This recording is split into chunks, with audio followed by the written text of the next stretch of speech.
પાયાની offline banking પ્રક્રિયા વિશે જાણો. દરેક વ્યક્તિનો બેંક સાથે નાણાકીય સંબંધ હોય છે. બેંકમાં આપણા પૈસા સુરક્ષિત રહે છે. આ એક લાગણી પૈસાની સુરક્ષાને રેખાંકિત કરે છે. આજે પણ બેંકમાં પૈસાની સલામતીને ભરોસાપાત્ર માનવામાં આવે છે. પૈસા બચાવવા એ સારી આદત છે. જો ઘરમાં પૈસાની બચત થાય તો જ્યાં સુધી આપણે અમુક રકમ જાતે જમા ન કરીએ ત્યાં સુધી તેમાં વધારો થતો નથી. પરંતુ જો તે જ પૈસા બેંકમાં રાખવામાં આવે તો તેનું વ્યાજ મળે છે. પહેલાંના જમાનામાં બેંક અને અન્ય વ્યવહારો માત્ર ઘરના વડા જ કરતા હતા, પરંતુ બદલાતા સમય સાથે બેંકનું મહત્વ સમજાયું છે. આજે શાળાના વિદ્યાર્થીઓથી લઈને વરિષ્ઠ નાગરિકો સુધી દરેકનું બેંક એકાઉન્ટ છે અને દરેક વ્યક્તિ બેંકની પ્રક્રિયાથી વાકેફ છે. સૌથી પહેલાં તો આપણે જાણીએ કે બેંકમાં કેટલા પ્રકારના ખાતા ખોલાવી શકાય છે. સામાન્ય રીતે બેંકમાં 2 પ્રકારના ખાતા ખોલી શકાય છે: બચત ખાતું અને ચાલુ ખાતું. બચત ખાતું એટલે પોતાની કમાણીને સુરક્ષિત જગ્યાએ રાખવા માટેનું વિશ્વસનીય બેંક ખાતું. તેમાં તમે નોકરીમાંથી મળતો પગાર અથવા દર મહિને ઘરેથી મળતા પૈસા રાખી શકો છો. જ્યારે જરૂર પડે ત્યારે આ ખાતામાંથી નાણાં ઉપાડવામાં આવે છે અને જમા કરાવવામાં આવે છે. આ ખાતામાં બચેલા પૈસા પર બેંક વ્યાજ આપે છે. તેનાથી બચત ખાતામાં પૈસા વધે છે. તમે નોકરી કરી રહ્યા હોય, વિદ્યાર્થી હોય કે ગૃહિણી, બચત ખાતું ખોલાવવું તમારા માટે ફાયદાકારક છે. જો તમે પ્રોફેશનલ હો તો પણ તમારે વ્યક્તિગત બચત ખાતું ખોલાવવું આવશ્યક છે. ચાલુ ખાતું વ્યાવસાયિક હેતુ માટે ખોલવામાં આવે છે. આ ખાતું ઉદ્યોગપતિઓ, ધંધાર્થીઓ અને વેપારી માટે ફાયદાકારક છે. આ ખાતું કંપનીના નામે ખોલવામાં આવ્યું છે. આ ખાતા દ્વારા મોટી રકમની લેવડ દેવડ થાય છે. આ ખાતામાં રાખેલા પૈસા પર બેંક વ્યાજ ચૂકવતી નથી. ચાલુ ખાતામાં નાણાં જમા કરાવવા અને ઉપાડવાની મર્યાદા ઉદ્યોગ અને વ્યવહાર પ્રમાણે નક્કી કરવામાં આવે છે. આ બેંકના નિયમો મુજબ કાર્ય કરે છે, જેમાં રોજ મોટી સંખ્યામાં રકમ જમા અને ઉપાડવામાં આવે છે. તો હવે ચાલો જોઈએ કે બચત ખાતું ખોલવાની પ્રક્રિયા શું છે. તમે બેંકની કોઈ પણ શાખામાં જઈને કાઉન્ટર પરથી બચત ખાતું ખોલવાનું ફોર્મ લઈ શકો છો, જેમાં ખાતું ખોલાવવાનું છે. બચત ખાતાની સાથે જો તમને એટીએમ કાર્ડ, ચેકબુક અને ઇન્ટરનેટ બેન્કિંગ જેવી સુવિધાઓ જોઈતી હોય તો તેના માટે એક અલગ ફોર્મ છે કે તે જ ફોર્મમાં અલગ કોલમ છે કે કેમ તે અંગે પૂછપરછ કરો. તે મુજબ ફોર્મ યોગ્ય રીતે ભરો. સેવિંગ્સ એકાઉન્ટ ખોલવા માટે જરૂરી દસ્તાવેજો ફોર્મ પર ઉલ્લેખિત હોય છે.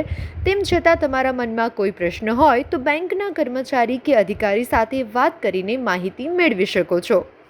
આ ફોર્મ પર લખેલી માહિતી અનુસાર 2-4 પાસપોર્ટ સાઇઝના ફોટા, પાન કાર્ડ, આધાર કાર્ડ, ચૂંટણી ઓળખ કાર્ડ, રાશન કાર્ડ વગેરેની સ્વપ્રમાણિત ઝેરોક્સ આપવાની રહેશે.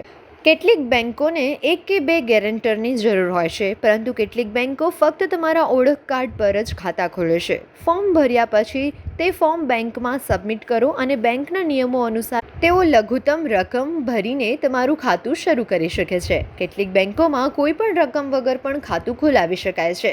કેટલીક બેંકોમાં લઘુત્તમ રકમ 500 થી 1000 કે 5000 સુધી ભરવી પડે છે. તે બેંકના નિયમો મુજબ નક્કી કરવામાં આવે છે.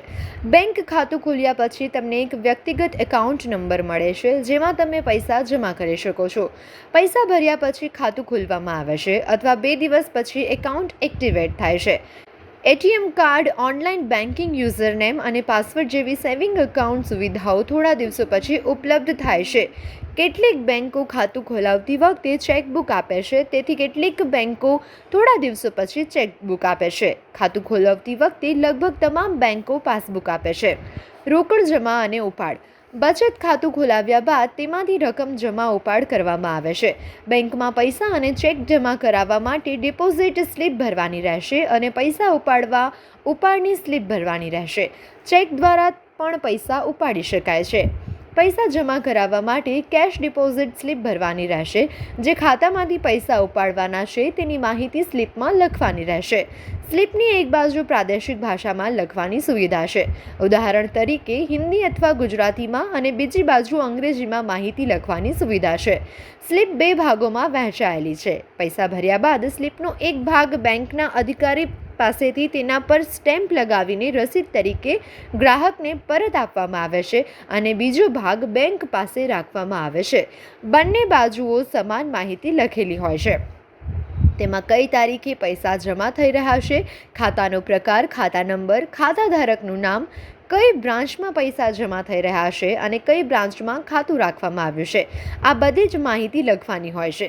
ખાતા ધારકનું ખાતું કોઈ પણ શાખામાં હોઈ શકે છે. તે કોઈ પણ અન્ય શાખામાં જઈને તેના પૈસા જમા કરાવી શકે છે.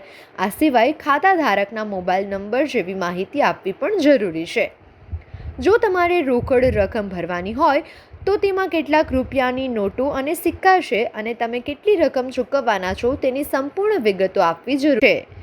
અંતે સ્લીપના બંને ભાગો પર સહી કર્યા પછી અને સ્લીપ અને રકમ કેશ ડિપોઝિટ કાઉન્ટર પર જમા કરાવ્યા બાદ પૈસા તમારા ખાતામાં જમા થાય છે. જો તમે ચેક દ્વારા પૈસા જમા કરાવવા માંગતા હોય તો તે જ સ્લીપ પર ચેકની તમામ વિગતો લખવી જરૂરી છે, જેમ કે જેણે ચેક આપ્યો છે તેનું નામ, બેંક અને શાખાનું નામ, ચેક નંબર, ચેક પર લખેલી રકમ, આ બધી વિગતો આપવી આવશ્યક છે. આ પ્રક્રિયા દ્વારા બેંકમાં ચેક અથવા રોકડના રૂપમાં પૈસા જમા થાય છે. જો તમે ખાતામાંથી રોકડ ઉપાડવા માંગો છો તો બેંક તમને ચોક્કસપણે તે સુવિધા આપે છે. આ માટે બેંકમાં જઈને રોકડ ઉપાડવાની સ્લીપ ભરવી પડશે. આ સ્લીપ પર તારીખ, એકાઉન્ટ નંબર, એકાઉન્ટ ધારકનું નામ સહી કરવાની રહેશે. આ સ્લીપ પર પ્રાદેશિક અને અંગ્રેજીમાં લખવાની સુવિધા છે. કેટલીક બેંકોમાં ટોકન નંબર આપવામાં આવે છે.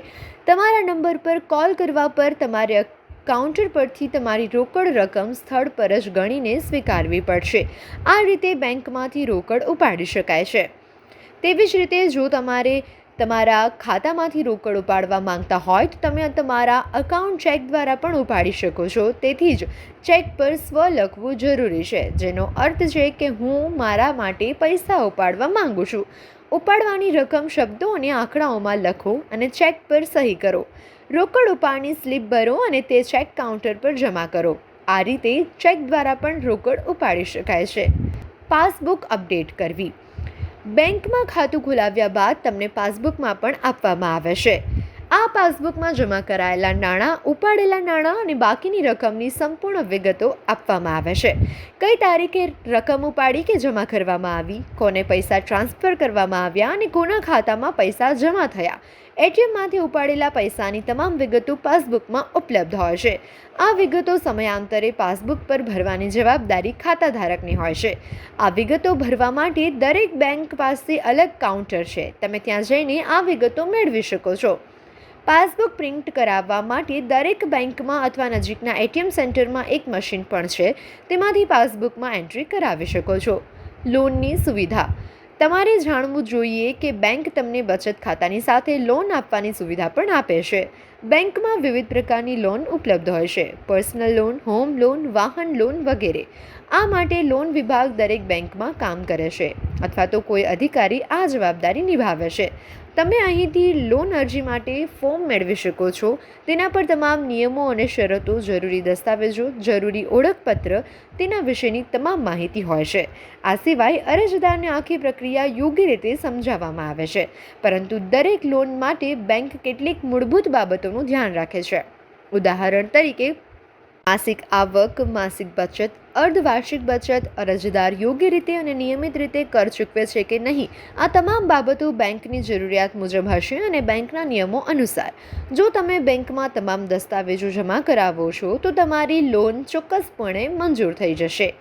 બેંકમાં ગ્રાહકોને આ પ્રકારની મુખ્ય સુવિધાઓ ઉપલબ્ધ હોય છે. બેંક તેના કરતાં પણ વધુ સુવિધાઓ આપે છે. બેંક પાસે રોકાણની ઘણી બધી પદ્ધતિઓ પણ છે. તેનો અર્થ છે કે કોઈ પણ પ્રકારના વિશ્વસનીય નાણાકીય વ્યવહારો માટે બેંક પ્રથમ પગલું છે.